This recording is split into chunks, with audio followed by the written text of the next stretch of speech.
this is a sad story, guys. So we told you about this guy earlier in the week, Dan Johnson. He's a Republican state legislator in Kentucky. He got caught doing things he shouldn't be doing. Of course, he vehemently denied it.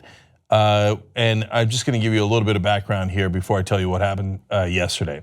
On Monday, the Kentucky Center for Investigative Reporting published an expose with an accuser who was a friend of his daughter, saying that Johnson raped her when she was 17 years old. She alleged that the assault took place in 2012 at a New Year's Eve sleepover party when he was a pastor. He's pastor of this church where he claims to be, the Pope of the church. It doesn't really mean anything. It's not important.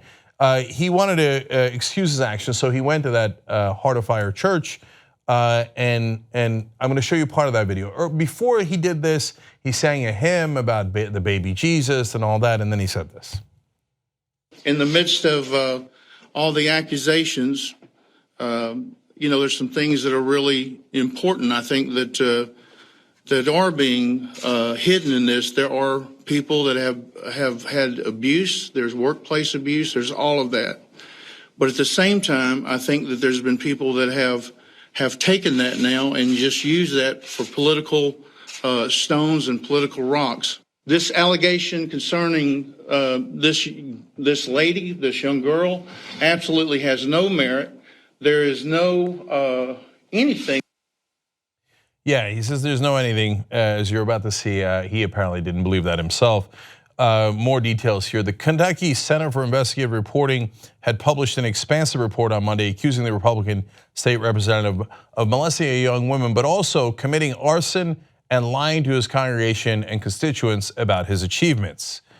Now, everybody asked him to step down, not just Democrats, but also the Republicans. Mac Brown, who's a Kentucky Republican Party chairman, had said, following today's extensively sourced and documented story from the Kentucky Center for Investigative Reporting, we once again find ourselves in a position where we must call for him to resign, this time from the Kentucky General Assembly. So the sad news here, other than all the wrongdoing that he did, is that Dan Johnson yesterday apparently committed suicide. He went to a bridge and seems to have shot himself. So he has passed away. Part of the reason that I'm doing this story is because don't do that, man.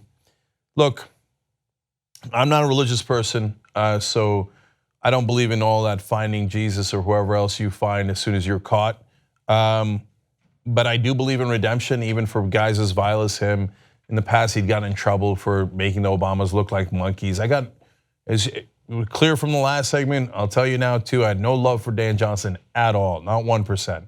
But what would have been a better route? A better route is admit what you did, and then look to become a better person. Look to make amends. So might you go to prison? Yeah, if you rape that 17-year-old girl, you might not only you would lose your job and you might go to prison, but at least you'd still be alive. You'd still be you wouldn't have left your family to fend without you.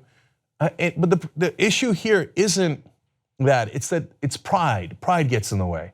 Well, if I get caught and it looks like I got caught here, I'm going to be embarrassed, and I can't stand that embarrassment.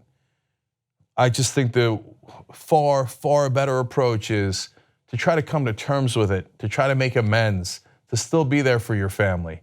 So nobody's happy about this result, and it's an absolute shame what has happened all around here. But look, I partly tell you this because one day, I hope to God you're not in a situation as dire as Dan Johnson, and I hope you haven't done anything close to what Dan Johnson has done. But one day, you'll be in a tight spot, because we all are, and you'll get despondent, because we all do. So understand that there's always a better way, that there's a way to get to a better spot, even if it's incredibly painful. He could have had decades to make amends, and instead, he's now gone, and his family is left alone.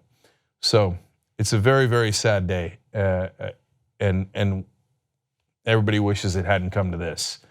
There's 1,000 better ways to take responsibility than to do this. You just watched a video by the Young Turks, the home of the revolution. If you'd like to get the full show, come join us and become a member. tytnetwork.com/join.